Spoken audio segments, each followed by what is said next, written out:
साविका अर्थात सामाजिक कार्य आणि विचार मंचच्या वतीने शैक्षणिक क्षेत्रात कार्य करणाऱ्या विविध संस्थांना पे बॅक टू सोसायटी या उपक्रमाअंतर्गत सहयोग करण्यात आला. साविकाचे 700 पेक्षा अधिक सदस्य अशा पद्धतीने गरीब, वंचित आणि बहुजन समाजाच्या उत्थानासाठी निरंतर कार्य करीत असतात. समाजातील विद्यार्थ्यांचे शैक्षणिक सक्षमीकरण या अंतर्गत नागपूरमध्ये आयोजित समारोहात विद्यार्थ्यांना विविध क्षेत्रामधील मान्यवरांनी मार्गदर्शन केले. मेरा इंटरव्यू लेने वाले दो शख्स थे, एक महाराष्ट्रियन थे और एक साउथ इंडियन थे. और मैंने उनको बहुत इसमें स्पष्ट रूप से कहा कि मैं अम्बेडकराइट हूँ और मैं कांशीराम साहब का कार्य करता हूँ, क्योंकि मैं उस समय कांशीराम साहब के साथ मिलकर काम करता था. तो पता नहीं मुझे कि उन लोगों को बहुत अच्छा लगा कि कोई एक व्यक्ति ऐसा कह रहा है कि मैं अम्बेडकराइट हूँ और मैं कांशीराम साहब का कार्य करता हूँ. हालांकि दोनों ब्राह्मण्स थे. सक्सेस पाना है तो आपको 100% काम नहीं करना है, आपको 150% काम करना है. जब 150% काम करेंगे तो आप सक्सेसफुल ज़रूर हो जाएंगे.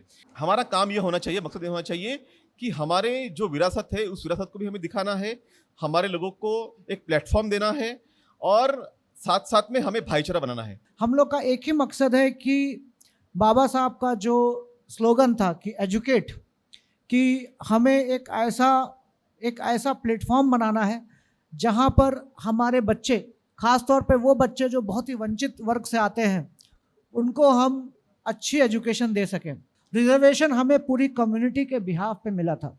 15% रिजर्वेशन सेंट्रल गवर्नमेंट में है, यूपी में शेड्यूल कास्ट को 22% रिजर्वेशन है पॉपुलेशन के हिसाब से.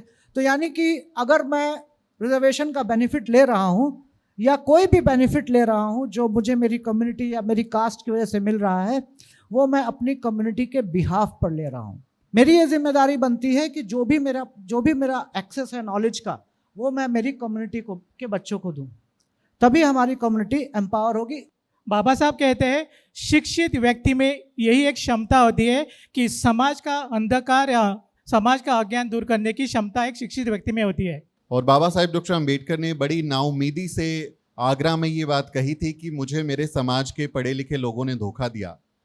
अगर आज बाबा साहेब होते तो वो आप सबको देखते, साविका और तमाम जो संगठनों के लोग हैं उनको देखते, तो उन्हें राहत मिलती, उन्हें खुशी होती कि नहीं, जो पढ़े लिखे लोग हैं उनमें से बहुत सारे लोग ऐसे हैं जो आपके मिशन को याद रखते हैं, आपके योगदान को याद रख रहे हैं. बाबा साहेब डॉक्टर अम्बेडकर को भी उन्होंने दलितों का नेता बता के उन्होंने सीमित कर दिया कि ये सिर्फ एक वर्ग का, एक जाति का नेता है, बाकी उन्होंने कोई काम नहीं किया. लेकिन वो कहते हैं ना कि आप एक कपड़ा लेके अगर सूरज को ढकेंगे तो नहीं ढक सकते. तो बाबा साहेब एक ऐसे सूरज हैं जो पूरी दुनिया में अभी अपने ज्ञान की रोशनी से प्रकाश दे रहे हैं.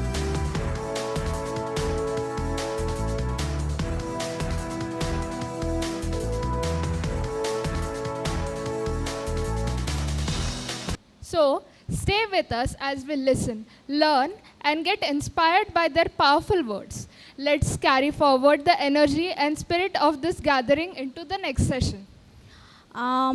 हम सेशन स्टार्ट करने से पहले थोड़ा और एनर्जेटिक हो जाते हैं. हमारे इसमें एक चंद्रकला मून करके मैडम है जो सोशलाइज है और एक अच्छी गायिका भी है. तो हम उनको हमारे स्टेज पे निमंत्रित करना चाहेंगे और उनके स्वर से हम अपना हॉल मधुरमय करना चाहेंगे. Please welcome to Chandrakala Moon ma'am. जरी आली आहे माझी साठी, म्हणजे तेव्हाची कविता आहे, जुनी कविता आहे, नव्या रूपात आहे. मी नवी आहे तुमच्यासाठी. जरी 77 आहे, साठीची कविता आहे.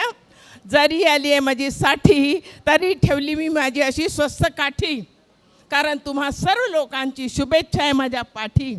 अशाच होत राहू दे आपल्या भेटी गाठी, तशी आज होईल भेट बाजार हाटी. मी राहते नाग नदीच्या काठी, शेजारी राहतो नावाचा राठी. माझ्या हातात आहे विशेषतः धम्म काठी. मी रोजच सकाळी निघते जनतेच्या सेवेसाठी. बरं पुरे करते नाही तर माझं हृदय दाठी, कारण अशी आहे माझी माठी. नाही तो म्हणाल काय मॅडम आमचं दिमाग साठी, जरी आली आहे साठी. माझ्या मुलाचं नाव आहे मुनींद्र. मुनींद्र आहे माझा एकुलता एक लेख. तसा पुत्र म्हणून आहे तो नेक. माता पित्याची काळजीपूर्वक करतो देखरेख, आणि म्हणून त्या आदर्श लेख. त्याच्या जन्मदिवसासाठी नाही केला मी केक मेक बेक, पण सहजच केले त्याच्यावर शब्द फेक. हाच त्याच्यासाठी माझा गिफ्ट म्हणून चेक. मी नाही म्हणत की बाबा तो फाडून टाक, परंतु कधीतरी करून टाक बाबा, एकदा तरी चेक. ओके, आता झालं. बस लास्ट. नीच रूढीची ती प्रथा होती, महिला जायची सती. बुद्ध फुले आंबेडकरांची कृपा ती. महिला झाली राष्ट्रपती, महिला झाली सभापती, मुख्यमंत्री झाली मायावती, आणि या स्टेजवर सर्वांसमक्ष किती सक्षम झाली प्रभावती. मित्रांनो, काही जीवनकथा या केवळ प्रेरणादायी नसतात, तर त्या समाजासाठी नवा की आशेचा किरण ठरतात. Yes, that's true. Friends, some stories are not just inspiring, they become a symbol of what is possible when courage meets purpose. Our next guest is one such symbol. Born in the marginalized locality of Nagpur with a clear vision, tireless dedication, and guidance of Dr. Babasaheb Ambedkar's path, educate, agitate, organize, he has risen to a position that few could even dream of. At the young age of just 35, he is the youngest CEO and managing director of Awaaz India TV channel, a powerful platform with reach across 4 states and staggering 40 million viewers. Through this work, he has given a voice to the voiceless and continues to present the realistic pictures of ideals and progressive thoughts of Baba Saheb Ambedkar in every broadcast. Today, he is going to deliver the speech on Journey of Awaaz India TV and Importance of Media for Revolutionary Movement.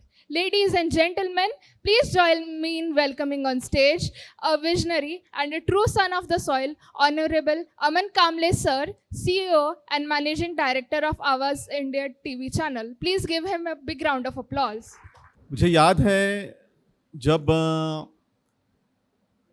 Bharat में electronic media का दौर आया था, और 1998-99 का वो समय था जब देश में न्यूज़ चैनल्स की शुरुआत हुई थी, और काफ़ी कम न्यूज़ चैनल्स थे, जिसमें आज तक था, जी न्यूज़ था, स्टार न्यूज़ उस वक्त हुआ करता था. एंड देन उस वक्त मैं यंग एज में था और मैंने न्यूज़ जस्ट लिखना शुरू किया था. तो उस वक्त लोकमत वगैरह कुछ अखबार थे, या उसमें मैं लिखता था. फिर लिखते लिखते मैंने अपना एक अखबार शुरू किया, क्रांति सूर्य नाम का, 1999 में. और उस क्रांति सूर्य अखबार के माध्यम से लगभग 2005 तक काफ़ी अच्छे स्पेशल इश्यूज़ हमने किए. हमारा एक एक्सपर्टीज थी कि स्पेशल इश्यूज़ ही हम हर महीने लॉन्च करें. तो कॉन्स्टिट्यूशन के ऊपर, बुद्धिज़्म के ऊपर, बाबा साहब के थॉट्स के ऊपर, अलग अलग पुरुषों के आइकॉन्स के थॉट्स के ऊपर हमने स्पेशल इश्यूज़ बनाए थे. 2005 का एक वो समय था कि जब मैं अपना अखबार भी शुरू किया था, एक फोर्टनाइटली मासिक का पेपर भी शुरू था, और अपना प्रिंटिंग का बिजनेस भी उस समय शुरू था मेरा, और अच्छा बिजनेस चल रहा था. लेकिन उस समय 2005 में ईटीवी एक बहुत अच्छा ब्रांड था. आपको सबको पता है कि ईटीवी चैनल उसमें रीजनल मीडिया में काफ़ी फेमस था, और ईटीवी के नागपुर में इंटरव्यूज़ हुए थे, और मैं इस इंटरव्यू में चला, और उस इंटरव्यू में मैं ये सोच के गया था कि मुझे यहाँ जॉब मिलेगा ही मिलेगा, बहुत कॉन्फिडेंस था. तो मेरा इंटरव्यू लेने वाले 2 शख्स थे, एक महाराष्ट्रियन थे और एक साउथ इंडियन थे. और मैंने उनको बहुत इसमें स्पष्ट रूप से कहा कि मैं अम्बेडकराइट हूँ, और मैं कांशीराम साहब का कार्य करता हूँ, क्योंकि मैं उसमें कांशीराम साहब के साथ मिलकर काम करता था. तो पता नहीं मुझे कि उन लोगों को बहुत अच्छा लगा कि कोई एक व्यक्ति ऐसा कह रहा है कि मैं अम्बेडकराइट हूँ और मैं कांशीराम साहब का कार्य करता हूँ. हालांकि दोनों ब्राह्मण्स थे, लेकिन उन्होंने मुझे सिलेक्ट किया, और 400 लोगों में मुझे उन्होंने सिलेक्ट किया, और मुझे हैदराबाद जाने का मौका मिला. तो हैदराबाद जाने के बाद में वहाँ 3 साल तक मैंने वहाँ पे काम किया. तो मैंने देखा कि इलेक्ट्रॉनिक मीडिया में हमारा प्रेजेंस कहीं नहीं है. हमारे लोग उस समय केवल 2, हमारा लगभग 50 लोगों का ये था हैदराबाद में, लेकिन वहाँ पे केवल 2 लोग थे. और मैं तो बहुत शुरू से ही अम्बेडकराइट होने की वजह से मैं सबको जमीमी करके बोलता था वहाँ पे. तो हालांकि मुझे उसमें उतना कास्टिज्म नहीं नज़र आया, क्योंकि अपना काम बहुत इंपॉर्टेंट होता है कि आप अपने आप को डिलीवर कैसे करते हो. जहाँ भी आप काम करते हो तो अपनी मेरिट को आप साबित करो. तो हमने करता था, तो कोई दिक्कत नहीं थी. तो तब मुझे लगता था कि इलेक्ट्रॉनिक मीडिया में हमारा प्रेजेंस नहीं है. और उस समय 2006 की बात थी, जस्ट मैंने 2005 में ज्वाइन किया था नवंबर में. 2006 में अक्टूबर में धम्मचक्र प्रबंधन दिन को 50 साल पूरे हुए थे. तो मैंने मेरे यहाँ सर जो थे, यहाँ के नागपुर के ही रवि गुड़करी सर थे, कि धम्म दीक्षा को 50 साल पूरे हुए हैं, और मैं चाहता हूँ कि इसके ऊपर कुछ स्टोरीज बने, क्योंकि मेन स्ट्रीम मीडिया में किसी पे कभी तक वो धम्म दीक्षा का प्रोग्राम आता नहीं था, दीक्षा भूमि का. तो उन्होंने मेरी बात को स्वीकार किया और मुझे नागपुर में भेजा 10 दिन के लिए। और उस 10 दिन में मैंने लगभग 28 स्टोरीज उस समय मैंने की थी दीक्षा भूमि की। और पहला मेरा अनुभव था कि पहली बार ऐसा हुआ कि ईटीवी में 28 स्टोरीज हमने करके दिखाए उस समय, दीक्षा भूमि के संदर्भ की, हमारे धम्म दीक्षा के संदर्भ की और हमारे लोगों के ने कैसे आगे बढ़े इस संदर्भ की। तो फिर मुझे ऐसा लगा कि अब तो हमने ये अच्छी काम कर लिया कि बाबा साहब का थॉट को हमने यहाँ पे लाया, बुद्धिज्म को हमने यहाँ पे लाया।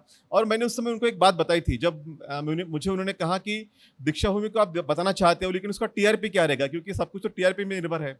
तो मैंने उनको कहा था कि हमारा जो कम्युनिटी है, एटलीस्ट महाराष्ट्र की बात मैंने उनको कहा था कि महाराष्ट्र की जो कम्युनिटी है वो काफ़ी आगे गई है शिक्षा के कारण, आरक्षण के कारण, और वो सब आपके व्यूअर्स हैं। अगर हम उसका प्रमोट बनाएंगे, उसको हम प्रमोट करेंगे, तो वो सारा का सारा जो कम्युनिटी है उस समय टीवी के सामने बैठेगा और वो वीडियोस देखेगा। तो उनको बात अच्छी लगी और लोगों ने भी अप्रिशिएट किया उस बात को। तो वो काफ़ी लोकप्रिय हुआ उस समय। तो उस समय फिर हमें लगा कि हमने तो किसी और के चैनल में अपने आप को कुछ समय मिला, हमें कुछ स्लॉट मिले, रोज हमको 2 मिनट मिलते थे एक आधे घंटे के बुलेटिन में। तो हमने लगा कि क्यों ना हम अपना चैनल शुरू कर पाए, क्योंकि हमें तो अच्छा अनुभव भी आया, सब कुछ आया। तो 2008 में मेरे मन में ये थॉट आया। फिर मैं फिर भी वो non round the clock channel नहीं था, 24/7 न्यूज़ चैनल नहीं था। तो फिर न्यूज़ चैनल की जब शुरुआत हुई थी मराठी में, तो आईबीएन लोकमत एक मराठी न्यूज़ चैनल उस समय स्टार्ट हुआ था, एबीपी माझा हुआ था और आईबीएन लोकमत हुआ था। तो आईबीएन लोकमत में मेरे एक मित्र थे, उन्होंने मुझे वहाँ पे चांस दिया था। तो मैं वहाँ पे गया, मैंने काफ़ी कुछ सीखा और फिर मुझे लगा कि अभी मैं परफेक्ट हो गया हूँ कि मैं जाके अपने लोगों के लिए अपना चैनल शुरू कर सकता हूँ। तो 2009 में ही मैं नागपुर में वापस आया था, लेकिन 2 साल तक मैं बहुत कोशिश करा लेकिन कुछ हो नहीं पाया, क्योंकि फाइनेंशियल इश्यूज़ था और फाइनेंशियल इश्यूज़ ये नहीं हो रहे थे, एड्रेस नहीं हो रहे थे। फिर ऐसा लगा कि नहीं, अभी वापस जाना चाहिए। फिर TV9 में कुछ समय के लिए वापस गया, 2-3 महीने मैंने TV9 में जॉब किया। फिर मेरे को लगा कि मैं क्यों वापस आया हूँ, मैं जब छोड़ के वापस जब नागपुर आया था तो वापस क्यों आया हूँ। तो 2 महीने के अंदर वो जॉब छोड़ दिया और मैंने बोला चाहे कुछ भी हो जाए, हमको शुरू करना है, मतलब करना है। तो बहुत कुछ सब मैनेज करके 2011 में हमने सबसे पहले दीक्षा भूमि में लॉर्ड बुद्धा टीवी की शुरुआत की थी। और आप सबको याद होगा कि बहुत बड़ा प्रोग्राम वहाँ पे हुआ था और विट्ठल उमा जी की वहाँ पे उस प्रोग्राम में परफॉर्म करते करते उनकी डेथ हो गई थी। बहुत बड़े लोकशायर थे, लेकिन कुछ समय के बाद कुछ इश्यूज आए तो वो एड्रेस नहीं हो पाए। लेकिन 2013 में फिर हमने फुल प्लेज जो है आवाज़ इंडिया टीवी की शुरुआत की। और उस समय लोग मुझे फिर बार बार कह रहे थे कि चैनल शुरू करना मतलब इतना आसान नहीं होता, बहुत मुश्किल होता है, सब कुछ होता है। लेकिन वो सारे चैलेंजेस को एक्सेप्ट करके हमने आवाज़ इंडिया टीवी की शुरुआत की थी और उसको देश भर में पहुंचाया भी था सैटेलाइट के माध्यम से। हालांकि सैटेलाइट का खर्चा बहुत ज़्यादा था, 50-60 लाख रुपए पर मंथ का एक्सपेंसेस था, तो वो नहीं बेयर कर पाए 1 साल तक। फिर बाद में लोकल केबल पे ही अब हमारा चैनल जो है वो शुरू है। तो ये एक स्ट्रगल था कि वो मुश्किल भरा सफ़र था कि हम कर सकते हैं या नहीं कर सकते। और उस समय वो चैलेंजिंग था, क्योंकि आज तो सोशल मीडिया की धूम है। आज हर व्यक्ति के पास में मोबाइल है, वो रील बना सकता है, वो अपने थॉट दे सकता है, फेसबुक है, ट्विटर है, इंस्टाग्राम है, सब कुछ है। लेकिन वो एक ऐसा दौर था कि जब ये सब कुछ नहीं था और वो हमारे एक्सेस में भी नहीं था। आज सब कुछ एक्सेस में है, लेकिन वो दौर था, वो चैलेंजिंग दौर था। तो मुझे कहना यह है कि दौर कैसा भी रहे, अगर हमने ठान लिया कि करना है तो हम कर सकते हैं। हमारे सारे जो कहते हैं ना, कायनात जो है पूरा इकट्ठा आ जाती है, तो वो हमारे सर जज्बा होना चाहिए। सर ने कहा कि आप 18 घंटे काम करेंगे तो आप कुछ कर पाएंगे। और मैं हमेशा इस बात को समझा है कि अगर आपको सक्सेस पाना है तो आपको 100% काम नहीं करना है, आपको 150% काम करना है। जब 150% काम करेंगे तो आप सक्सेसफुल ज़रूर हो जाएंगे। तो यही ये जो था जर्नी था। और हमारे थॉट था कि हमारे जो महापुरुष है, चाहे भगवान बुद्ध की बात करें, चाहे सम्राट अशोक की बात करें, सम्राट कनिष्क की बात करें, महामाया की बात करें, यशोधरा की बात करें, राहुल की बात करें, संत कबीर हो, संत रविदास हो, हमारे पास इतनी बड़ी विरासत है, इतना बड़ा हमारे पास साहित्य है, लेकिन ये लोग हम लोगों तक पहुंच नहीं पाते हैं। और हम लोग हमेशा ये करते हैं कि देखो हमारे पे एट्रोसिटी हो रही है, ऐसा हो रहा, वैसा हो रहा। तो हमने सोचा कि हमारा काम ये होना चाहिए, मकसद ये होना चाहिए कि हमारे जो विरासत है उस विरासत को भी हमें दिखाना है, हमारे लोगों को एक प्लेटफॉर्म देना है और साथ साथ में हमें भाईचारा बनाना है। हमारा सबसे बड़ा मकसद ये था कि हमारे लोगों को हमारी विरासत को समझाए लेकिन भाईचारा बनाए। तो हमने यहाँ पे एक अच्छी बात ये कि मैं बहुत ज़्यादा बात दूर की बात नहीं करता, लेकिन मैं विदर्भ के लेवल पे एटलीस्ट हमने SC, ST, OBC और माइनॉरिटी में एक भाईचारा डेवलप किया। कई इंटरकास्ट मैरिजेस उसके कारण हुए, कई लोगों में आपस में जो है बहुत अच्छा कम्युनिकेशन हुआ। तो यहाँ पे बड़े पैमाने पे जो है एट्रोसिटीज थम गई और लोग राइज हो गए। मैं सुमित भाई से बात कर रहा था कि यहाँ पे सबसे अधिक पैमाने पे महाराष्ट्र में इंटरकास्ट मैरिज होते हैं। मैं पिछले बार ही 35 शादियों में गया नागपुर में, तो उसमें से लगभग 20 शादियाँ जो थी वो इंटरकास्ट थी। तो ये कहीं ना कहीं ये इम्पैक्ट होता है हमारे कम्युनिटी का, हमारे सोसाइटी का और हमारे थॉट्स का, कि हम लोगों के बीच में जाते हैं। आज हमारे पास में हल्दीराम जैसा ब्रांड है, आज हमारे पास में अलग अलग बैंक जैसे ब्रांड्स है, बड़े बड़े ब्रांड्स है। तो ये क्या होता है कि हमारा एक्सेप्टेंस लेवल बढ़ता है। तो हमने ये सब कुछ करके दिया कि अपना एक्सेप्टेंस लेवल भी बढ़ाया और अपने थॉट्स भी लोगों को दिए, लोगों के सिविल इश्यूज़ को एड्रेस किया। कई ऐसे इश्यूज़ थे जिसको हमने एड्रेस किया। एक जगह मुझे याद है कि हमारे यहाँ पे एक बहुत बड़ा एक स्लम एरिया है, वहाँ बस्ती में आग लग गई थी, लगभग 400-500 झोपड़े खाक हो गए थे। हमने उस न्यूज़ को चलाया, उस खबर को चलाया, लोग इतने इमोशनल हो गए कि लोगों ने तुरंत वहाँ पे राशन दिया, किसी ने फूड दिया, किसी ने पैसे दिए और सरकार को भी तुरंत जाग आई और उनको टेंट बना के दिए। तो मुझे लगता है कि बहुत इम्पैक्टफुल स्टोरीज है, बहुत सारी बातें हैं जो मैं भी समय का तकाजा है नहीं कह सकता। एक चमार कम्युनिटी के हमारे एक साथी थे, वो उन्होंने बुद्धिज्म एक्सेप्ट किया था। उन्हें दिक्कत थी कि अब मेरी बेटी की शादी कैसी होगी, तो उनका स्टोरी मैंने चलाया। तो हमारे ही एक व्यक्ति ने उनको कॉल किया, तो उन्होंने अपील की थी कि मैं चमार हूँ, मैंने बुद्धिज्म एक्सेप्ट किया है, लेकिन शादी नहीं हो रही। तो हमारे फिर 2-3 लोगों ने उनको रिश्ता दिया और दीक्षा भूमि पे भी उनकी शादी हो गई। यही बात थी कि एक तेली कम्युनिटी के व्यक्ति की उसने बुद्धिज्म एक्सेप्ट किया था। वही सिचुएशन आई थी कि हम लोग एक्सेप्ट नहीं कर पाते जल्दी, वो भी हमारे कल्चर को एक्सेप्ट नहीं कर पाते। तो उनका भी हमने स्टोरी किया और वही स्टोरी को कुछ लोगों ने देखा और बाद में वो हो गया, उनका हमारे कम्युनिटी में शादी हो गई। तो बहुत सारे इम्पैक्टफुल स्टोरीज भी इससे आ गई है। तो मुझे बेहद खुशी है कि मीडिया का जो रोल होना चाहिए समाज के लिए, सोसाइटी के लिए, नेशनल बिल्डिंग के लिए, वो हमने बखूबी निभाया है। संविधान की बात करें, संविधान को संरक्षण के लिए भी जो रोल होना चाहिए, उस रोल को भी हमने बहुत अच्छे से निभाने की कोशिश की है। और आज बहुत खुशी की बात है कि आज के दौर में जब सोशल मीडिया का ज़माना आया है, कई यूट्यूबर्स सामने आए हैं, कई ट्विटर के माध्यम से लोग सामने आए हैं, इंस्टाग्राम से आए हैं, फेसबुक से आए हैं, तो ये सबका वेलकम है। अपने इथिक्स को संभाले, अपने वैल्यूज़ को संभाले, अपने सोसाइटी को संभाले और कहीं भी किसी भी तौर पे समझौता ना करे। मुझे बहुत खुशी की बात मैं बताना चाहता हूँ कि 13 साल में हमने कभी कॉम्प्रोमाइज़ नहीं किया। आप मुश्किल से कभी देखोगे कि शायद एक आधी बीजेपी की रैली हमारे पास में गई हो या उनके थॉट्स हमारे पास में गए हो। हमने कभी कॉम्प्रोमाइज़ ही नहीं किया। हमने कभी नहीं दिखाया कि हम राम मंदिर का प्रोसेशन लाइव दिखाएंगे, हमने कभी नहीं किया, क्योंकि समाज की बात है तो समाज को आगे बढ़ाना है। क्योंकि हमारे थॉट्स ही इतने रिचफुल है और हम बार बार जब कहते हैं कि भारत देश सम्राट अशोक के समय बौद्ध में था, तो उस विरासत को हमें आगे लाना है, उस संस्कृति को हमें आगे लाना है। तो अपने थॉट के साथ बने रहिए। सबको मेरा यही विश्वास है, संदेश है कि हमारे थॉट के साथ में आगे रहना चाहिए, हमारे थॉट के साथ कोई कॉम्प्रोमाइज़ नहीं करना चाहिए। और बार बार ये बात आती है कि पे बैक टू सोसाइटी। तो अभी एक हमारा बड़ा प्रोग्राम है बुद्ध गया में 2 से 12 दिसंबर तक, क्योंकि बाबा साहब के धम्मदिवस को जब 50 साल पूरे हुए थे, तब Thailand, Malaysia, Cambodia, Vietnam, America के कई देशों ने मिलके क्या करना चाहिए हम लोगों ने, फॉरेन के बुद्धिस्ट लोगों ने, तो उन्होंने बुद्ध गया में त्रिपिटक चैंटिंग शुरू की थी। मतलब बुद्ध के वचनों का उद्घोषण उन्होंने शुरू किया था। अब उसको 20 साल हो गए हैं और इस साल इंडिया उसका ऑर्गेनाइजर है। तो उन्होंने मुझे एक बात कही, जब उन्होंने कंबोडिया के लोगों ने हमारे पास में भारत को सौंपी वो विरासत, उन्होंने कहा कि यहाँ पे जो भी वॉलंटियर आएगा उससे मेडिटेशन करना बहुत ज़रूरी है। और मैं 2 दिन पहले ही मुंबई में था, तो मैं गोयंका गुरुजी की फैमिली से मिला, तो उन्होंने मुझे ये कहा कि हम गुजरात से आते हैं, म्यांमार से भी हमारा रिश्ता है, क्योंकि हमारे लोग म्यांमार में थे। तो हम जब भी हमारे पास में जो भी एम्प्लॉयज सिलेक्ट होता है, क्योंकि वो बहुत बड़े बिजनेसमैन भी है, तो उसको हम कंपलसरी करते हैं कि 10 दिन का मेडिटेशन जरूर करें।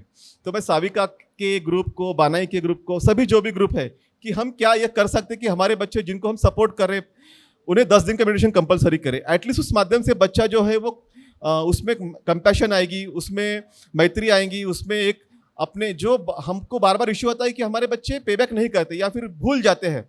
मैं डॉक्टर अशरीफ कामले सर से मिला, उनको भी मैंने बात कही कि आप बच्चों को स्कॉलरशिप दे रहे हो, 75 बच्चों को स्कॉलरशिप दे रहे हो।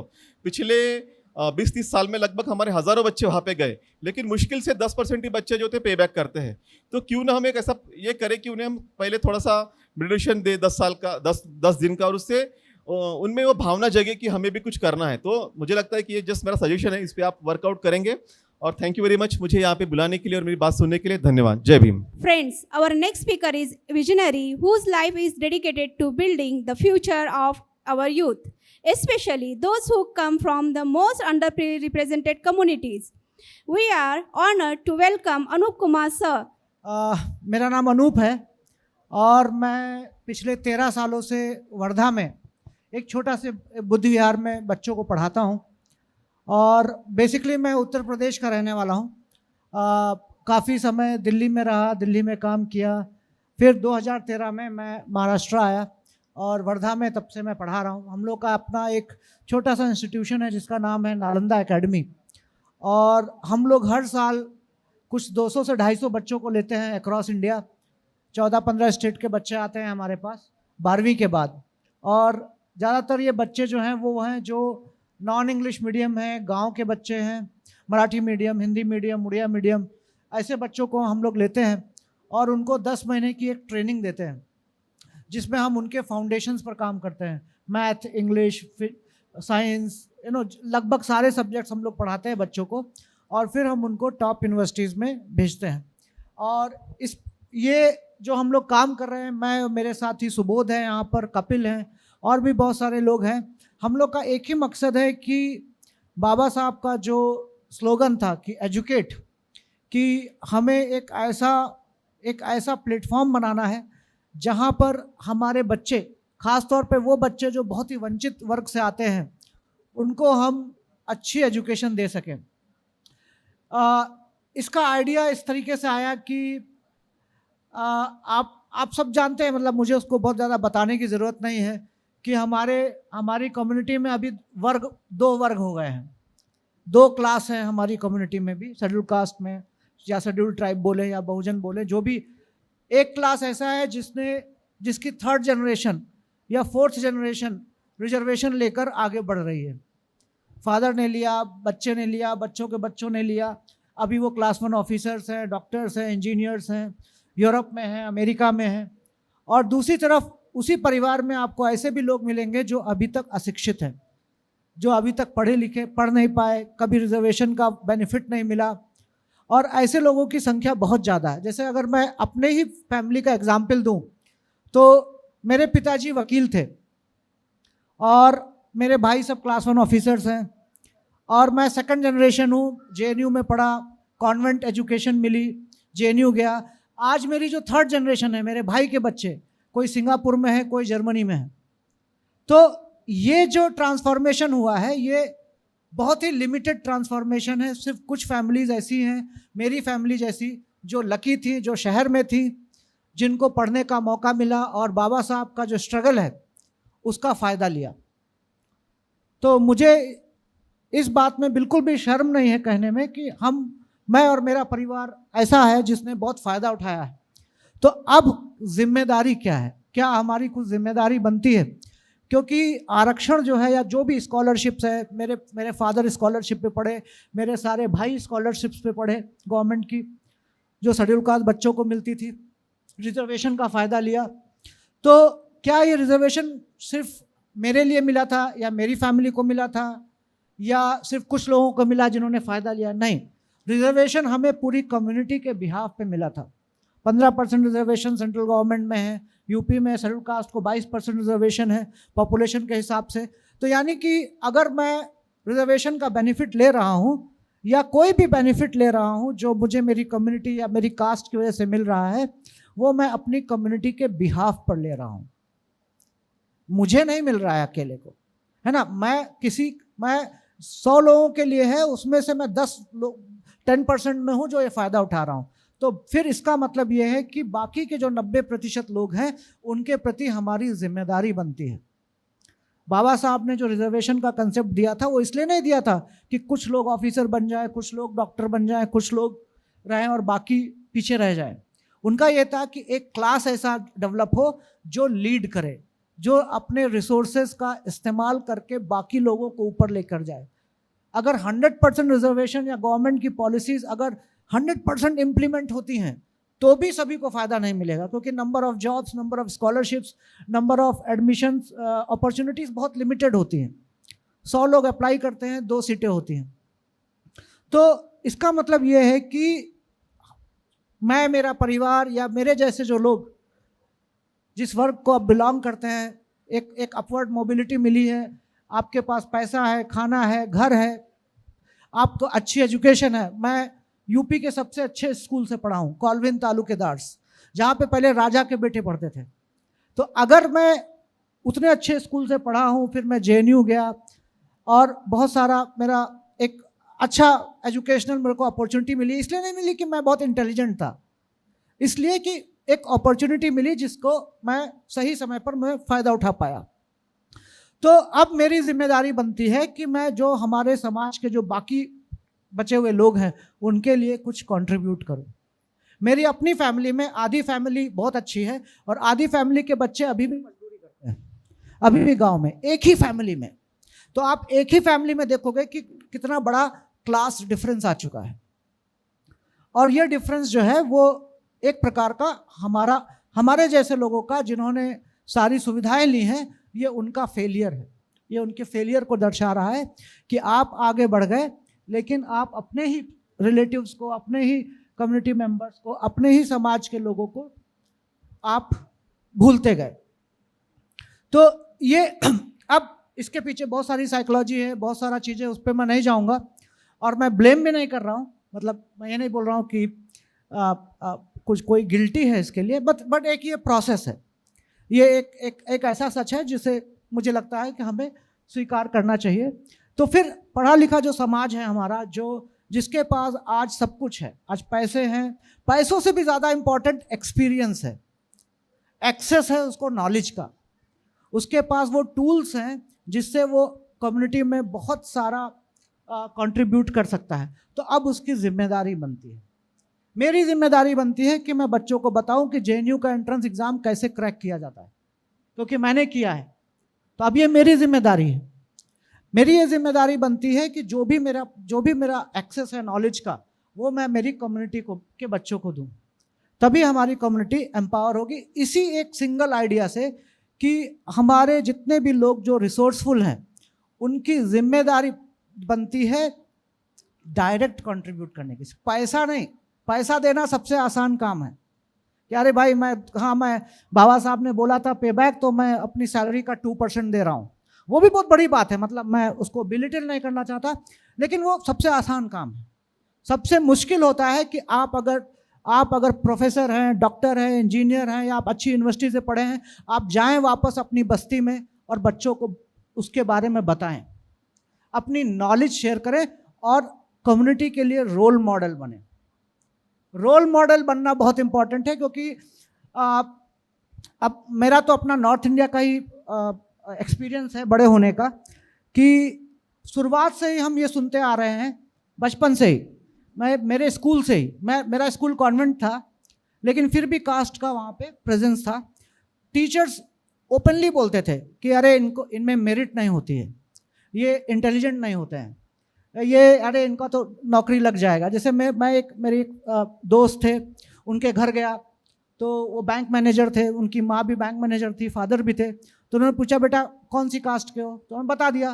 बोले अरे तुम्हारा तो नौकरी लग ही जाएगा। सोचिए मैं 8वीं 9वीं में होऊंगा, पूरा कॉन्फिडेंस मेरा टूट गया, जबकि मैं उनके बच्चे से बहुत होशियार था, मैं स्कूल का टॉपर रहा हूँ, उनके बच्चे से बहुत होशियार हूँ।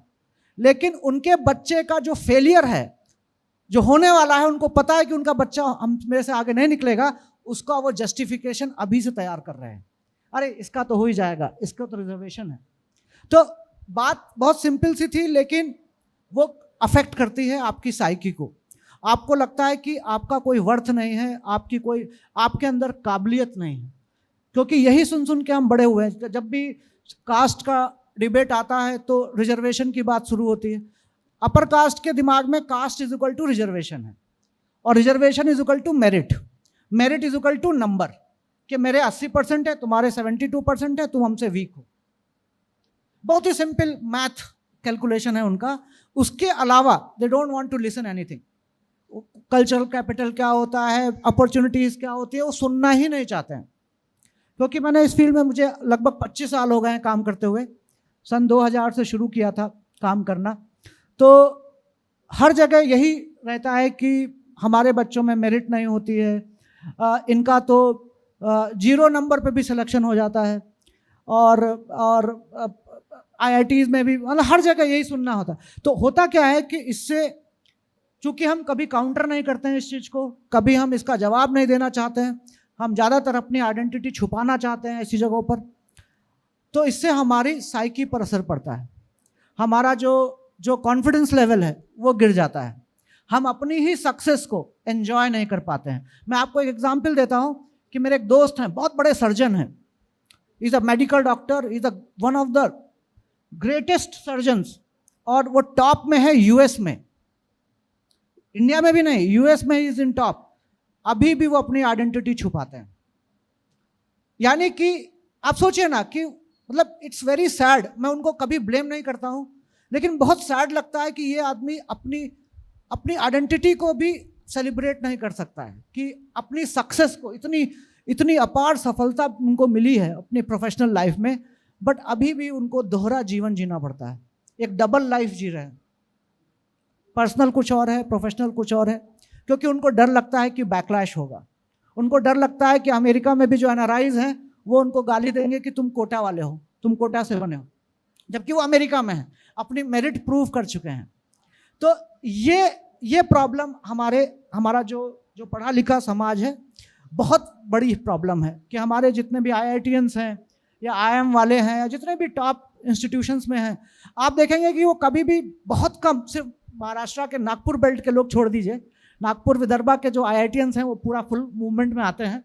बाकी आप देख लीजिए, ये मेरा खुद का एक्सपीरियंस है कि आईआईटीएंस, इवन आईएएस ऑफिसर्स बहुत ज़्यादा खुल के नहीं आना चाहते, बहुत ज़्यादा अपने आइडेंटिटी को रिवील नहीं करते हैं। खैर आईएएस का तो मैं समझ सकता हूँ, ब्यूरोक्रेसी में बहुत सारे उनके लिमिटेशंस होते हैं, लेकिन कोई कॉरपोरेट सेक्टर में बहुत बड़ी पोजीशन पे अपनी मेहनत से वो भी छुपाता है, वो भी सामने नहीं आता है, वो भी सामने नहीं आना चाहता है। तो अब इस पर या तो हम गुस्सा करें या इसको समझने की कोशिश करें कि ये क्यों हो रहा है ना। तो कहीं ना कहीं मुझे लगता है कि हम दूसरों के जो परसेप्शंस हैं, जो अपर कास्ट के जो परसेप्शन है हमारे बारे में, हम उनको स्वीकार कर लेते हैं कि हम सुंदर नहीं हैं, हम अमीर नहीं हैं, हमें कपड़े पहनने का तमीज़ नहीं है, हमारी इंग्लिश अच्छी नहीं है, हमें मेरिट नहीं है, हम रिजर्वेशन लेकर आए हैं। हम खुद मानने लगते हैं ये बात, कहीं ना कहीं हम उसको अपने अंदर ले लेते हैं। आप जैसे कि मैं एक और एग्जांपल देता हूँ कि मेरे जो ब्रदर हैं, रेलवे में बहुत बड़े ऑफिसर हैं, अब उनके बच्चे कॉन्वेंट में पढ़े, सब कुछ हुआ, कास्ट नहीं बताई बच्चों को, अब बच्चे 10वीं 12वीं में पहुँच गए, अब वो पूछ रहे मम्मी कौन सी जाति है हमारी। अब 12वीं में कैसे बताओगे? अब वो बच्चे को शॉक लगेगा बहुत तगड़ा, क्योंकि वो तो अपर कास्ट के पूरे एनवायरनमेंट में पला बड़ा है, वही दृष्टिकोण से, वही नज़रिए से सोसाइटी को देख रहा है। अब मेरी भाभी ने मेरे को फ़ोन किया कि भैया बताओ क्या करें, कैसे समझाएं इसको, हम कैसे बताएं, क्योंकि अब वो जाति पूछ रहा है हमारी, अपनी कास्ट क्या है, क्योंकि उसके सारे दोस्त अपर कास्ट है, क्योंकि आप एक बहुत ही एलिट स्कूल में पढ़ रहे हैं। तो कहीं ना कहीं ये क्राइसिस जो है वो अफेक्ट करता है, बहुत ज़्यादा अफेक्ट करता है। हालांकि इस पर बात नहीं होती है, कोई बात नहीं करना चाहता, लेकिन ये बहुत अफेक्ट करता है कि आप, मतलब मुझे तो सबसे ज़्यादा दुख इस बात का होता है कि हम, ये जो हमारा वर्ग है जो बहुत पढ़ा लिखा है, ये हमारी कम्युनिटी का एसेट है, संपत्ति है, यही एक चीज़ है जो हमारे पास है। So let's invite him on stage and speak about responsibility of educated Ambedkarite toward the society and brief about his organization of Sambodhi Trust Goa. Let's give him a big round of applause and open hearts to welcome Dr. Chandlekar to the stage. मेरा topic है the responsibility of educated Ambedkarites towards society. The topic seems to be very important for everyone sitting here. अगर मैं बीच में रहूँ तो कोई problem नहीं होगा, ओके। सो जब हम एक डार्क रूम देखते हैं, जब डार्क रूम में एक बल्ब लगाते हैं, बल्ब जलता है तो पूरे कमरे में उजाला छा जाता है। बाबा साहब कहते हैं शिक्षित व्यक्ति में यही एक क्षमता होती है कि समाज का अंधकार या समाज का अज्ञान दूर करने की क्षमता एक शिक्षित व्यक्ति में होती है। तो बाबा साहब आगे जाके कहते हैं शिक्षित व्यक्ति को समाज में कैसे काम करना है, हाउ टू बिगिन। तो बाबा साहब कहते हैं कि शिक्षित व्यक्ति को एक रेल के इंजन की तरह काम करना है। रेल का इंजन एक एक डिब्बा जोड़ता है, उसकी रेलगाड़ी बनती है और वो खुद इंजन उसको खींचता है। तो शिक्षित व्यक्ति को हर उस अपने समाज के लोगों को इकट्ठा करना है और अपने साथ सही मार्गदर्शन देकर सही राह पर ले जाना हर सुशिक्षित व्यक्ति का कर्तव्य है। एक बात मैं आपका एक पॉइंट पर आकर्षित करना चाहता हूँ आपका ध्यान कि हर उस SC ST OBC या अम्बेडकरवादी को ये समझना जरूरी है कि जन्म और जीवन औरों के लिए अलग हो सकता है, लेकिन हमारे लिए जन्म और जीवन औरों के लिए अलग एक हो सकता है, लेकिन हमारे लिए जन्म और जीवन अलग है। क्योंकि हमें जन्म अपने माँ बाप ने दिया, लेकिन आज हम जो जीवन जी रहे उसका पूरा श्रेय डॉक्टर बाबा साहब अम्बेडकर को जाता है। और यही एक वजह है कि आज हम इस मुकाम पे हैं। तो मैं समझता हूँ कि हर उस व्यक्ति को SC ST OBC को बाबा साहब का तो कर्ज उतारना ही है, लेकिन समाज के लिए काम करना है, तभी जाके बाबा साहब का सपना पूरा हो जाएगा। आगे भी चलते हैं कि आप देख सकते हैं कि ये सोसाइटी है और ये एजुकेटेड अम्बेडकराइट्स है या क्रीम, मतलब educated Ambedkarites actually is a cream. जब चाय में जब क्रीम घुली जाती है जो ऊपर जो रहती है, जिसे हम क्या मतलब क्रीम साय, ज्याला आपण मराठीत साय म्हणतो, जर आपण साय जर व्यवस्थित दुधात जर चहामध्ये जर आपण जे मिक्स केली तर चहाचा किती सुंदर असा स्वाद होतो। तो यही है कि जब हम यहाँ से निकले और हाईली एजुकेटेड, लेकिन एक बात हमें समझना चाहिए कि यहाँ पहुँचने के लिए जैसे एक तरफ से दूसरी तरफ जाने के लिए एक पुल का इस्तेमाल किया जाता है, तो यहाँ पहुँचने के लिए हमने एक इस्तेमाल किया, उसको कहते हैं एजुकेशन। केवल एजुकेशन की वजह से हम लोग यहाँ पे पहुँचे हैं। तो मेरा मानना है कि जब हम यहाँ पे पहुँचे हैं तो हमें समाज को पीठ नहीं दिखानी है। We do not we should not show our back, we should do pay back to society. और मैं सभी का इंटरनेशनल को बधाई देता हूँ और सभी से मैं विनती करता हूँ कि उनके लिए जोरदार तालियां हो जाए। Please give them big round of applause because they are doing the same thing. और जब हम यहाँ पहुँचे हैं तो मैं इस विषय पे आपका ध्यान आकर्षित करना चाहता हूँ कि जब यहाँ हम पहुँचे तो हमें जिस बाबा साहब कहते हैं कि जिस समाज में हमारा जन्म हुआ उस समाज में काम करना हमारा प्रथम कर्तव्य है। और इसलिए मैं समझता हूँ कि हर उस शिक्षित व्यक्ति ने समाज का दुख दर्द समझना चाहिए, समाज के प्रॉब्लम समझने चाहिए, समाज को संपर्क करना चाहिए और समाज से बातचीत कर हम, ताकि हमारा जो समाज है ये एक्चुअली पिक्चर है जो आप देख रहे हैं कि मैं 1999 में एक्चुअली MBBS पास आउट हूँ। आई am the first Buddhist doctor from Goa. 1999 में जब मैं MBBS पास हुआ तो मेरा सत्कार हुआ, मुझे खुशी नहीं हुई। आइडियली जब सत्कार तक खुशी होती, लेकिन मुझे खुशी नहीं हुई। मैं इस दुख में था कि मैं ही क्यों पहला बना, why I am the first person, मेरे पहले क्यों नहीं बन पाया। तो इसके लिए मैंने 3 महीने चिंतन किया। उसके बाद एक मुझे आंसर मिला कि गोवा में शिक्षा के प्रति कोई भी जागृति नहीं है। गोवा में उस वक्त शिक्षा के प्रति कोई जागृति नहीं है। इसलिए मैंने एक प्रोग्राम बनाया जिसका नाम रखा शिक्षण जागृति अभियान, जो मैंने 2002 से शुरू किया टिल 2017। जो सम्बोधि ट्रस्ट, आपने जो नाम सुना है, सम्बोधि ट्रस्ट बनाने से पहले मैंने 17 साल फील्ड में काम किया। हर सैटरडे हर संडेज, मतलब सैटरडे हाफ डे होता है तो सैटरडे हाफ डे और संडेज मॉर्निंग और इवनिंग आफ्टरनून, ऐसे 3 हम लोग गाँव जाके वर्कशॉप लेते थे। क्यों पढ़ना है, क्या पढ़ना है, हमारा इतिहास क्या है, मतलब स्टूडेंट्स के रिस्पॉन्सिबिलिटी क्या है, उसके क्या उनका काम क्या है, कर्तव्य क्या है, रिस्पॉन्सिबिलिटी ऑफ पेरेंट, ये सब हम जाके पढ़ते थे। करियर गाइडेंस अगर हमें खुद पढ़ना है तो बाबा साहब बहुत बड़ी प्रेरणा हमारे सामने है, लेकिन हम क्यों नहीं पढ़ पा रहे। तो ये सब हम लोग वर्कशॉप लेते थे। तो ये साधारण 2006 का ये पिक्चर है जो आप देख रहे हैं। तो मैं चाहता हूँ कि हमारे जो भी शिक्षित व्यक्ति है तो उन्हें ये काम करना है कि जो हमारे लोग यहाँ पे हैं उन्हें यहाँ पे लाना है। और इसलिए हर उस व्यक्ति का काम है, हर उस व्यक्ति का मेरे ख्याल से it is a basic responsibility of every educated Ambedkarites to work for the community so that we can provide what we have got because of Dr. Baba Saheb Ambedkar.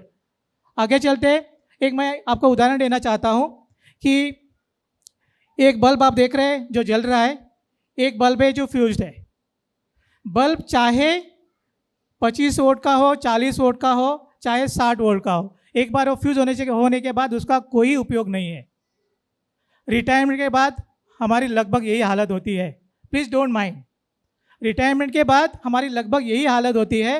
तो जब हम पद पे रहते हैं, when we are in service, हमारे पास क्या होता है, हमारे पास पोजीशन होता है, हमारे पास पावर होती है, हमारे पास एक्सेस होता है, हमारे पास इन्फ्लुएंस होता है। तो ये सारी चीज़ें हम जब सर्विस में होते हैं, we can utilise this for actually social cause.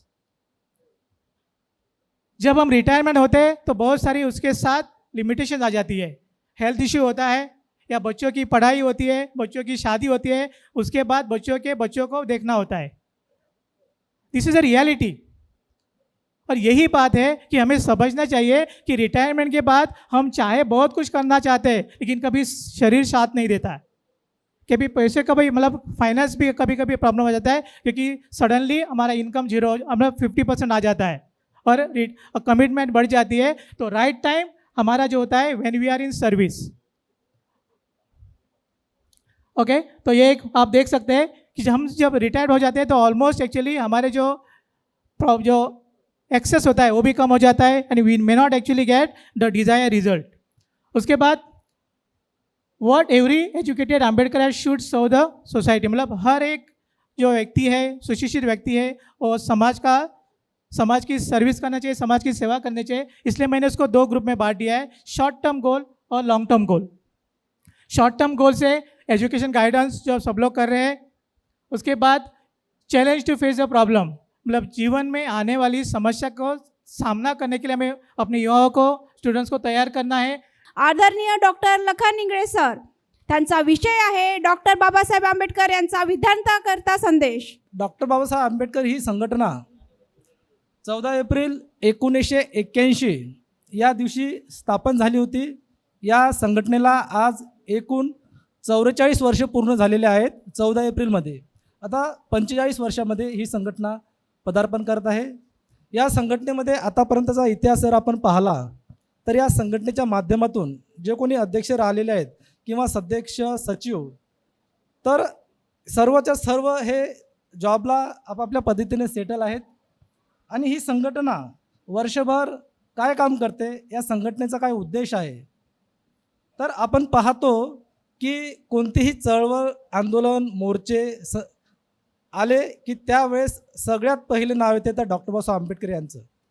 कारण की डॉक्टर बाबासाहेब आंबेडकर यांच्या संविधानाच्या माध्यमातून जे मूलभूत अधिकार आपल्याला दिलेले आहेत किंवा ज्या व्यक्तीवर अन्याय होत आहे, तर ते संघटना, मोर्चा, आंदोलन काही असो, तर सर्वप्रथम डॉक्टर बाबासाहेब आंबेडकर यांचं नाव घेतल्याशिवाय कोणताही मोर्चा, संघटना पुढे जात नाही, हे माझं असं स्पष्ट मत आहे। तर विद्यार्थी संघटना हे नेमकं काय काम करते, मी अगदी 2 मिनिटांमध्ये आपल्यासमोर मांडतो की डॉक्टर बाबासाहेब आंबेडकर विद्यार्थी संघटना ही नागपूर विद्यापीठामध्ये कार्यरत असून सर्वच महाविद्यालयाशी कनेक्ट आहे। वर्षभर महापुरुषांच्या ज्या जयंत्या होतात त्या जयंत्या डॉक्टर बाबासाहेब आंबेडकर विद्यार्थी संघटना विद्यापीठामध्ये साजरी करते। आणि खास म्हणजे ही जी संघटना ज्यांच्या विद्यार्थ्याकरिता असून विद्यार्थ्याकरिता कार्य करते, तर विद्यार्थ्याच्या कोणत्या समस्या आहेत, एक तर नवीन बाहेरून गावातून आलेला विद्यार्थी, तर त्याला या ठिकाणी नागपूरला आल्यानंतर कधी एखाद्या हॉस्टेलमध्ये ॲडमिशन मिळत नाही, कॉलेजमध्ये ॲडमिशन मिळत नाही किंवा त्याला काही अडचणी असतात, तर या संदर्भात ही संघटना कार्यरत आहे। त्याच्यानंतर आता हॉस्टेलला काही विद्यार्थी राहतात, अप्पर हॉस्टेल, लोअर हॉस्टेल असे दोन्ही हॉस्टेल आहेत, किंवा लायब्ररीमध्ये काही मुलं अभ्यास करतात, तर त्या समस्या असतात त्या आम्ही प्रशासनापर्यंत पोहोचवण्याचं काम आम्ही करतो। मग ते कुलगुरू, रजिस्ट्रार यांना डॉक्टर बाबासाहेब आंबेडकर विद्यार्थी संघटनेच्या माध्यमातून आम्ही सांगतो, जसे की मुलांना हॉस्टेलमध्ये पाणी नाही, लायब्ररीमध्ये पाणी नाही, किंवा हॉस्टेलमध्ये काही अडचणी येतात, तर किंवा एखाद्या मुलाचं ॲडमिशन होत नाही, तर यासाठी ही संघटना कार्यरत आहे। त्यानंतर एखाद्या मुलाला नवीन आल्यानंतर त्याला एकदमच हॉस्टेल माहीत नसते, तर त्याच्या राहण्याचा 2-3 दिवसाचा खर्च आम्ही करतो। किंवा एखाद्याचा समजा मेडिकल प्रॉब्लेम आहे, कोणाला काही पैशाची गरज आहे, तर त्या माध्यमातून सुद्धा आम्ही आमच्या पद्धतीनं संघटनेच्या माध्यमातून हे म्हणजे त्या विद्यार्थ्याची मदत करतो, आर्थिक मदत करतो। आता विद्यार्थी संघटना असल्यामुळे आम्हाला जो काही फंड दिला जातो, म्हणजे विद्यार्थी तर एकतर काम करत नाही, कारण तो पूर्णच्या पूर्ण दिवसभर वर्षभर लायब्ररीमध्ये अभ्यास करतो, तर आमच्या संघटनेमधले जे कोणते विद्यार्थी चांगल्या पदावर गेलेले आहेत. म्हणजे इतिहास जर पाहिला तर विद्यार्थी संघटनेचा विद्यार्थी हा सर्वच क्षेत्रामध्ये गेलेला आहे. म्हणजे MPSC असो, UPSC असो, तलाठी असो, पोलीस असो, भारतातल्या सर्वच्या सर्व राज्यामध्ये विद्यार्थी पोहोचलेले आहेत आणि सर्वात जास्त विद्यार्थी हे प्राध्यापक झालेले आहेत. तर डॉक्टर बाबासाहेब आंबेडकर यांचा जो संदेश होता विद्यार्थ्याकरता, शिका, संघटित व्हा आणि संघर्ष करा, तर याच उद्देशाच्या माध्यमातून ही विद्यार्थी संघटना काम करते. तर एवढं बोलून मी थांबतो. पुन्हा एकदा सामाजिक विचारमंच आणि कार्य यांचे आभार व्यक्त करतो. जय Bhim. Now, it's time to welcome our next guest. He has his own channel on YouTube and is doing social awareness among Bahujan people. Please welcome Sumit Chauhan sir from New Delhi. मेरे पुरखों की ज़मीन महाराष्ट्र के सभी साथियों को जय भीम. हम कहते हैं कि महाराष्ट्र के लोग रास्ता दिखाने वाले हैं, तो आप रास्ता दिखा रहे हैं और हम देखते हुए नागपुर पहुँचे हैं तो बेहद उत्साहित हैं, खुश हैं कि जो हमारे पुरखे इस ज़मीन में जन्मे, उन्होंने सिर्फ महाराष्ट्र का नहीं बल्कि समूचे देश और विश्व के कल्याण का रास्ता दिया. तो आप सबके बीच आना मेरे लिए गर्व की बात है. और बाबा साहेब डॉक्टर अम्बेडकर ने बड़ी नाउमीदी से आगरा में ये बात कही थी कि मुझे मेरे समाज के पढ़े लिखे लोगों ने धोखा दिया. अगर आज बाबा साहेब होते तो वो आप सबको देखते, साविका और तमाम जो संगठनों के लोग हैं उनको देखते, तो उन्हें राहत मिलती, उन्हें खुशी होती कि नहीं, जो पढ़े लिखे लोग हैं उनमें से बहुत सारे लोग ऐसे हैं जो आपके मिशन को याद रखते हैं, आपके योगदान को याद रख रहे हैं और समाज को कुछ बेहतर करने के लिए काम कर रहे हैं. तो ये बहुत अच्छी बात है. मैं चूँकि एक पत्रकार हूँ और पत्रकारिता का पेशा मेरा काम है, मैं भारत के मीडिया में एक जर्नलिस्ट बनने गया था, लेकिन उन्होंने मुझे दलित जर्नलिस्ट बना दिया. तो कई बार किसी कार्यक्रम में जब ऐसे मंच पे जाता हूँ तो लोग मुझे कहते हैं कि Sumit Chauhan is a Dalit journalist. तो they introduce me like Sumit Chauhan is doing journalism and he is a Dalit journalist. तो एक कार्यक्रम में मैं था तो मैंने बोला कि भाई तुमने खुद को तो नहीं बताया तुम ब्राह्मण जर्नलिस्ट हो, इसके ये जो साथ में बगल में बैठा है इसको तो नहीं बताया ये ब्राह्मण या बनिया जर्नलिस्ट है. तो वो हमारे को लेबल कर देते हैं कि वो आपके ऊपर ठप्पा लगा दें और आपका दायरा सीमित कर दें. इसी तरह बाबा साहेब डॉक्टर अम्बेडकर को भी उन्होंने दलितों का नेता बता के उन्होंने सीमित कर दिया कि ये सिर्फ एक वर्ग का, एक जाति का नेता है, बाकी उन्होंने कोई काम नहीं किया. लेकिन वो कहते हैं ना कि आप एक कपड़ा लेके अगर सूरज को ढकेंगे तो नहीं ढक सकते. तो बाबा साहेब एक ऐसे सूरज हैं जो पूरी दुनिया में अभी अपने ज्ञान की रोशनी से प्रकाश दे रहे हैं. अभी देखिए यूनाइटेड नेशंस में उन पर कार्यक्रम हो रहे हैं कि उनका जो विजन है, जो सस्टेनेबल डेवलपमेंट का जो अभी काम चल रहा है, उसमें डॉक्टर अम्बेडकर के थॉट्स और जो उनकी पानी को लेकर जो योजना थी, बिजली को लेकर जो योजना थी, जो उनके थॉट्स हैं, वो कैसे एक सस्टेनेबल डेवलपमेंट की तरफ जा सकते हैं. तो बाबा साहेब का विजन बहुत बड़ा है और वो पूरी दुनिया में आज हमें प्रेरित कर रहे हैं. तो उन्हीं से प्रेरणा लेकर मैं भी जर्नलिज्म करता हूँ. द न्यूज़ बीक हमारा यूट्यूब चैनल है, आप सबसे रिक्वेस्ट है कि आप यूट्यूब पर उसे देखें, सब्सक्राइब करें.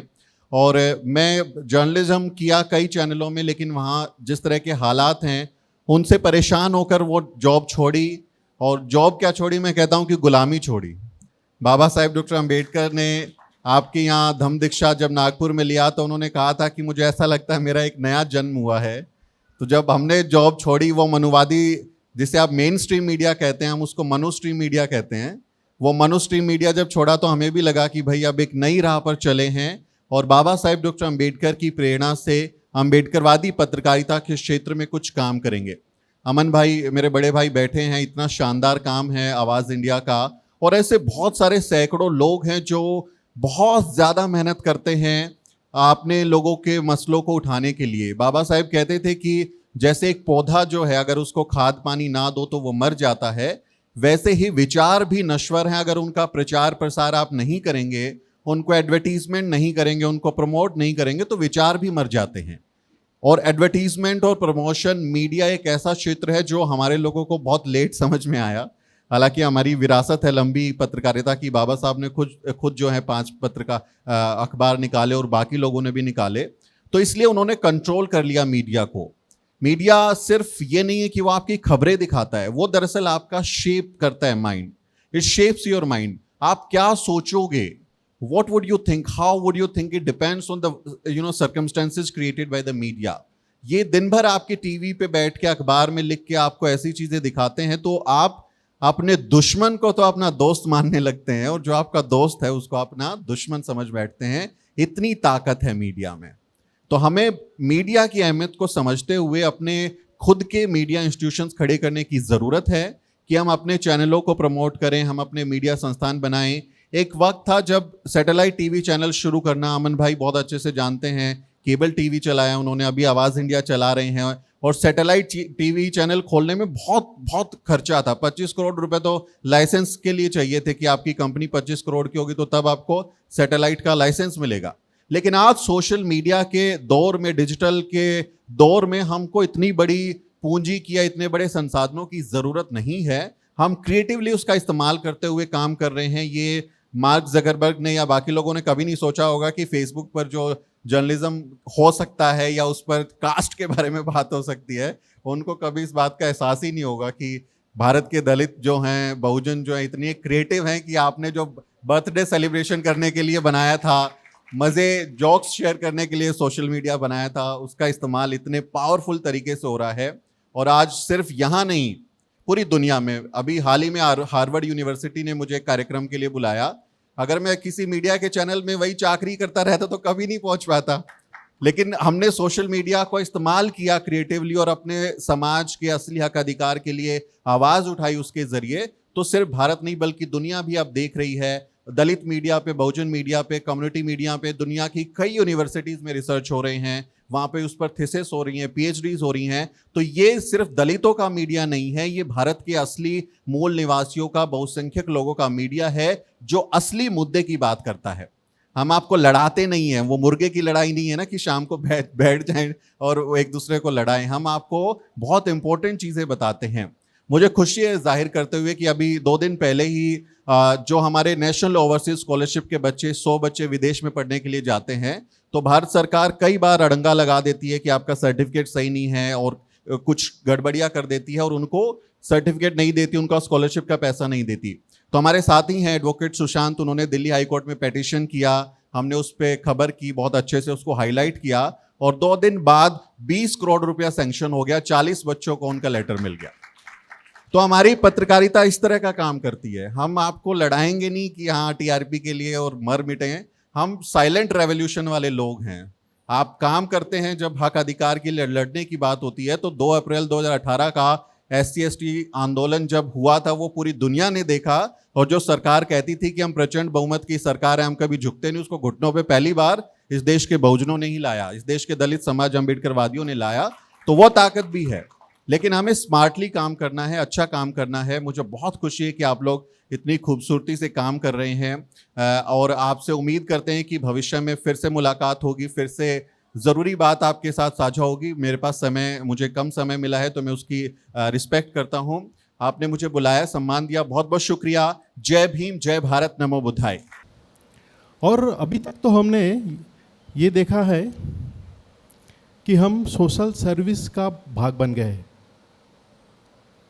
अभी बहुत आगे बात करनी है, बहुत आगे काम करना है। अभी हम जो आज काम किए हैं वो सोशल सर्विस का एक भाग है। हम एक असेट बना रहे हैं, हम असेट्स बना रहे in the form of students और in the form of some IAS officers जो भी है।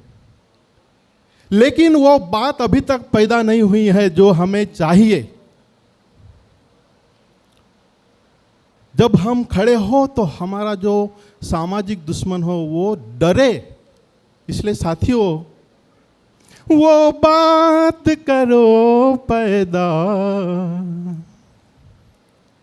वो बात करो पैदा तुम अपनी जुबानों में, वो बात करो पैदा तुम अपने जुबानों में, दुनिया भी कहे कुछ है। ऐसा डंका पैदा करो कि बिल्कुल डरे, अरे इसको हाथ ना लगाना, इससे बात नहीं करना, इतनी ताकत है, इतना असेट है। दुनिया भी कहे कुछ है इन भीम दीवानों में। तो साथियों, अभी हमने असेट्स पैदा किए हैं। अभी इन the form of intellectuals, in the form of institutes, asset है। अगर असेट का यूज़ नहीं हो तो क्या होगा? डिप्रिशिएट हो जाएंगे। वो डिप्रिशिएट ना हो, उसको अप्रिशिएट किया, जैसे कि हमारे डॉक्टर साहब ने वो 5000 मल्टीप्लाई बाय 12 एंड अप्रिशिएट हो। बहुत ही बढ़िया बात हमारे सभी मंच में, मैं तो बहुत प्रभावित हुआ हूँ। और हम वो असेट को और अप्रिशिएट करें और बस लोगों को और हमारे विचारधारा के विरुद्ध लोग हैं उनको बताए कि नहीं, यही डायरेक्शन है, यही डायरेक्शन है, और यही डायरेक्शन है जो हमारे बुद्ध ने, बाबा साहब ने, कबीर ने और फुले जी ने और हमारे सभी महानायक और महानायकों ने दी है। तो अभी सभी लोग मराठी जानते हैं ना? अभी सभी लोग मेरे साथ आप गाना गाइए।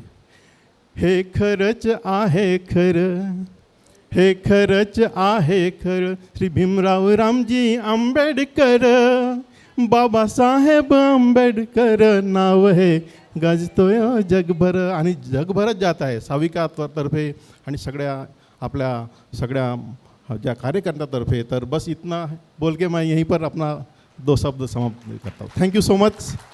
So before that, I just wanted to tell you some 2-3 points. First point is, many people says regarding Ambedkarite. So first of all, we should understand the meaning of Ambedkarite. Ambedkarite means SC, ST, OBC minorities.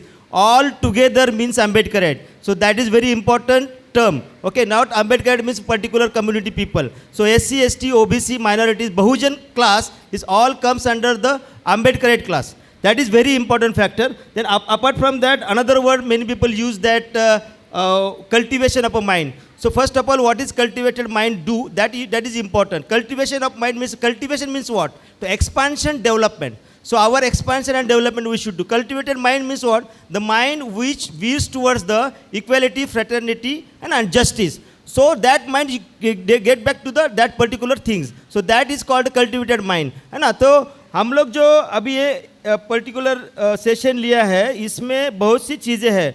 तो हम लोगों को मेरा जो global level पे हमारा काम चल रहा है, तो ग्लोबल लेवल पे नॉट ओनली साविका but AIIMS are, AIM is there, then Anna is there, many other departments are, many other institutes are there who are working on the ground level on abroad. So abroad में पहुंचने के लिए हम लोगों को क्या करना चाहिए स्टूडेंट लोगों को? That is very important first of all. तो सबसे पहले आप जहाँ पे भी जॉब करेंगे आफ्टर एजुकेशन के लिए जॉब में आप एक ही जगह नहीं रहना है। तो इसके लिए एक डायग्राम वहाँ पे देखा है आपने, have you seen that particular diagram?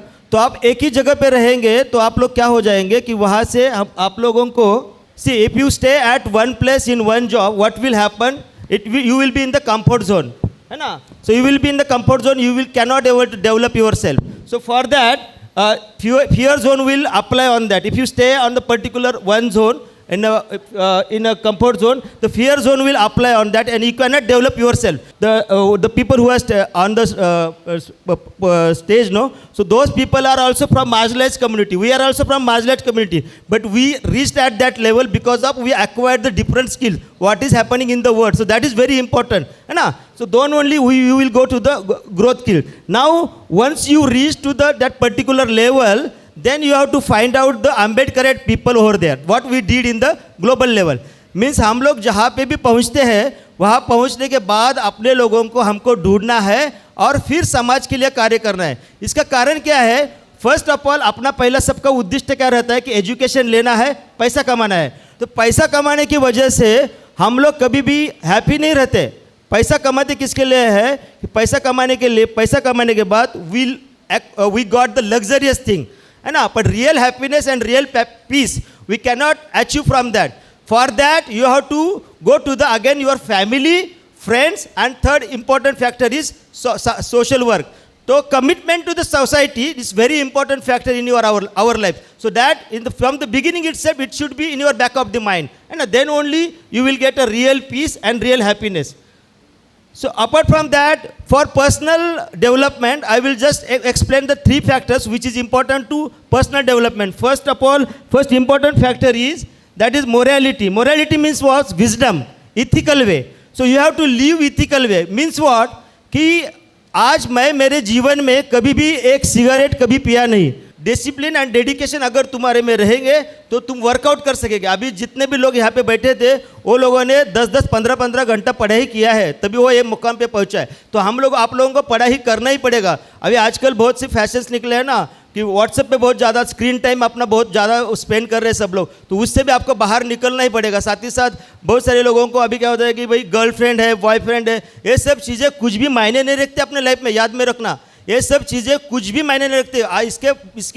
इसके आसपास भी आपको भटकना नहीं है, आपको पढ़ाई ही करना पड़ेगा। अगर आपको अभी जो परिस्थिति है उससे उबार के आगे आना है तो आपको ये सब इसमें पढ़ना ही नहीं है, सिर्फ पढ़ाई के ऊपर ही आपको ये एज में ध्यान देना है, तभी आप आके जाके सक्सेस हो जाएंगे। और कंपैशन, ये तीनों चीज़ों में आपको डेवलप होना चाहिए। साथ ही साथ आपकी जो वाणी है, शब्द है, उसमें SMS बोलते हैं ना, S स्टैंड्स फॉर शब्द, वाणी। तुम्हारा जो वाणी है, वाणी अच्छा होना चाहिए। कम्युनिकेशन स्किल आपको बढ़ाना पड़ेगा। और M stand for meditation, meditation भी करना पड़ेगा आपको, तभी आपको बहुत सी चीज़ें आपको याद रहेगी, है ना, आपका माइंड डेवलप हो जाएगा। और SMS और लास्ट का जो S है वो संगति। संगति मीन्स वॉज तुम्हारा जो फ्रेटर्निटी जो है उसके साथ में संगति किसके साथ है, that is also important, that also matters in your life, है ना। सो ये 2-3 चीज़ें मैं बताना चाहता हूँ और इसी से आप आगे बढ़ के आपके लाइफ में कुछ उद्धार कर सकेंगे। Thank you very much. आप सबने हमारा कार्यक्रम जो है साविका इंटरनेशनल के तरफ से जो हम लोगों ने ऑर्गेनाइज किया, आपने बहुत अच्छे से सुना। Mainly I would like to say thanks to the students, उन्होंने अभी तक मतलब यहाँ पे बैठे हैं और इन्होंने इतने अच्छे से सुना है। So really big applause to you, क्योंकि ये प्रोग्राम आपके लिए ही था, स्टूडेंट्स के लिए था। हमारा मेन इंटेंशन जो था, हम लोग अक्रॉस द वर्ल्ड, मतलब यहाँ से सऊदी अरेबिया, कोई कतार से आया है, कोई UK से आया है, तो हर जगह से लोग यहाँ आए, वो सिर्फ स्टूडेंट्स के लिए और benefit for the students only. ठीक है। सबसे अच्छी बात यहाँ पे सभी स्पीकर्स की ये लगी कि उन्होंने, सबसे अच्छी बात सभी स्पीकर्स की अच्छी लगी कि उन्होंने अपने लाइफ में बहुत स्ट्रगल करके अचीव किया। और कुछ लोगों ने अपनी जॉब छोड़ी और ये सोशल वर्क में लगे हैं। उनको क्या मिला? ठीक है, वो सोसाइटी के लिए, आपके लिए, स्टूडेंट्स के लिए जो उन्होंने सहन किया या मतलब पीढ़ी से जो सहन करते आए, ठीक है, तो उन्होंने सोचा कि हमारी जो जनरेशन है उनको ये सहन ना करना पड़े, इसके लिए उन्होंने अपनी लाइफ दिया है और आज ये स्टेज से आप लोगों को उन्होंने संबोधित किया है। मुझे सबसे अच्छी बात मैं पहले जाऊंगा Nilesh Wasnik sir, doctor Nilesh Wasnik sir, जो आप US से आए हैं, and you have touch to our heart. Actually आपने जिस फील्ड में सर काम किया है और कर रहे हो, जो रिसर्च चल रहा है आपका, तो वे एक्चुअली मेरे पर्सनली मैं अपने बेटे के लिए वो फेज से मैं जा चुका हूँ, जब मेरा बेटा 2 साल का था।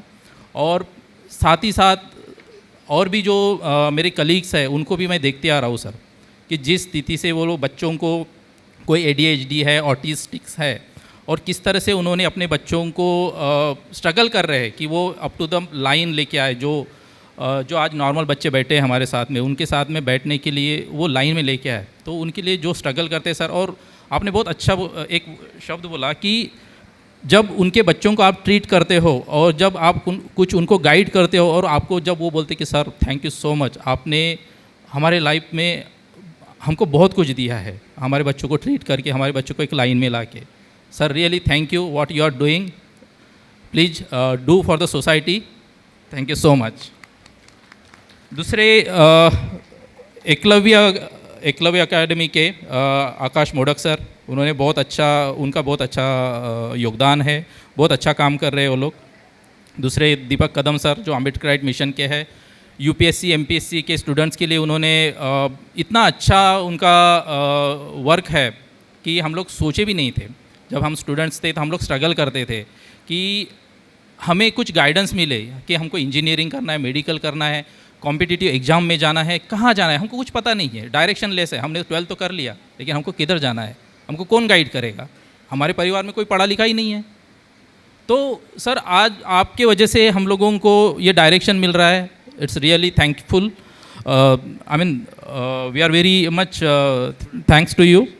या अगर और हाँ, उन्होंने भी बोला है और मैं भी बोलूँगा आपको स्टूडेंट्स को कि आपको सही में हेल्प चाहिए, आप रियली अप्रोच कीजिए। साविका हम लोग है या अम्बेडकर मिशन के डॉक्टर दीपक कदम सर है, ठीक है, आप अप्रोच कीजिए डेफिनेटली, ठीक है। और ऐसे हमारे बहुत सारे साथी हैं जिन्होंने अपना टाइम निकाल के हमारा साविका प्रोग्राम इतना सक्सेसफुल करने के लिए हमको हेल्प किया है, ठीक है, जिसमें से हमारे साविका के मेंबर्स है, सिद्धार्थ कुसरे सर है, देन रोशन जाम्बुलकर सर जो प्रोग्राम में लिबर्टी क्लासेस वाले, मोडक सर है, दीपक कदम सर है, गोगले सर, उनका बहुत अच्छा स्पीच रहा।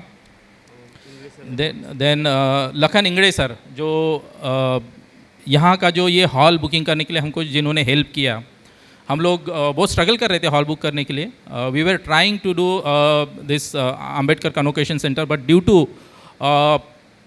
to some reason, I would say this is international level hall which is built for the benefit of the society, but unfortunately I would say from this मंच कि वो उसका प्राइस ही इतना रखा गया है कि हमारे जो ये सोशल वर्क के लिए हम लोग जो प्रोग्राम करने की कोशिश कर रहे हैं हम नहीं कर पा रहे, क्योंकि उसका प्राइस पर आवर्स का 5,000 रुपीज़ है, ठीक है। और हम लोग वही पैसा हम आप स्टूडेंट्स के लिए या अच्छे कामों के लिए हम लोग यूटिलाइज करें, हॉल के लिए हम उतना पैसा अफोर्ड नहीं कर सकते, ठीक है। फाइनली सारे साविका मेंबर्स जो पिछले 2 महीनों से ये प्रोग्राम सक्सेसफुल करने के लिए हमारी वीकली मीटिंग्स होती थी सऊदी अरेबिया में, ऑनलाइन मीटिंग, कोई पर्सनल मीटिंग थी, हम लोगों ने बहुत डिस्कशन किया। उसमें मेनली श्री साहब, गोपनारायण सर, यहाँ नागपुर से प्रवीण सर है, जिन्होंने बहुत सपोर्ट किया ये प्रोग्राम सक्सेसफुल करने के लिए। और आगे चल के ये तो 11th प्रोग्राम था और we have to go long and long, future में हम आगे भी ऐसे प्रोग्राम करते रहेंगे और सक्सेसफुल करते रहेंगे, ठीक है। और इसी तरह से आप सब लोगों का सपोर्ट रहे, यही मेरी इच्छा है। Thank you so much.